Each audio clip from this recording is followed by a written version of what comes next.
From the job site to the code book, this is a Pool Envy podcast, where licensed pool professionals speak up. Code, compliance, craftsmanship.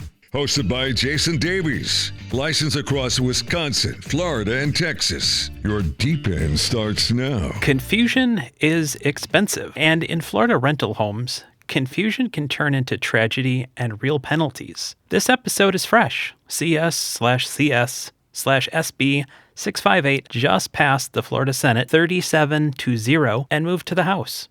If it becomes law, it takes effect July 1st, 2026. Today, I'm breaking down what it actually says, who it applies to, and where contractors and property owners are going to mess this up. This is not legal advice. I'm reading what the bill says and translating it into real-world compliance and risk management. This bill is a response to real incidents. Reporting has documented 50-plus child incidents at Florida vacation rentals since 2021, including both fatal and non-fatal drownings. And lawmakers are citing 119 child drowning deaths in 2025 in Florida, shattering the state's previous record and leading the nation based on DCF-provided data cited in recent updates. This isn't politics. This is safety and liability. Whether you like new rules or hate them, the risk is real. Important point up front. This bill isn't about Airbnb. It hits two lanes: residential rentals, landlord tendencies. It changes landlord obligations under Florida landlord-tenant law. Licensed vacation rentals. It adds compliance and enforcement to the DBPR vacation rental lane. So yes, short-term rentals are the headline, but the bill language also reaches standard rentals. If a water body that is not a swimming pool is within 150 feet of the dwelling unit, the bill requires the property to have one of the following protections: exit alarms on all doors and windows that provide direct access to the exterior. The bill specifies a minimum sound rating of 85 decibels at a distance of 10 feet, or self-closing and self-latching devices on doors with the release mechanism no lower than 54 inches above the floor. If there's a swimming pool on the property, the bill points back to Florida's existing pool safety feature rules in Florida Statute 515.27(1). In plain English, the rental unit must have at least one recognized safety feature from the statute's menu. A quick friendly reminder for Florida homeowners: if your residential pool was built under permit, it typically had to meet Chapter 515 pool safety feature requirements to pass final inspection and have a certificate of completion. That's why a lot of homes have door alarms, self-latching hardware, barriers, and other safety features in the first place. So don't remove or disable safety features. At best, you lose protection.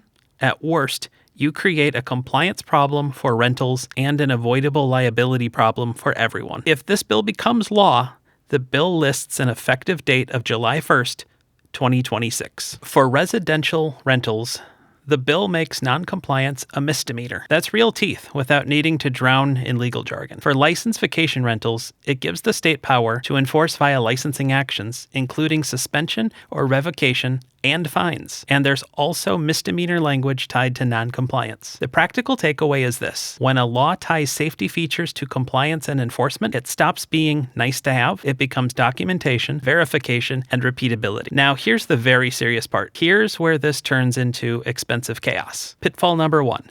We installed an alarm with no specs. The bill language is specific.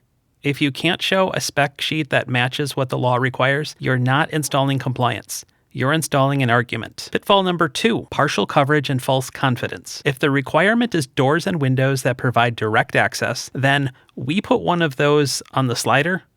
It's not a plan. Pitfall number 3, wrong product category. Some devices sound similar, but don't qualify. Compliance is not something that beeps.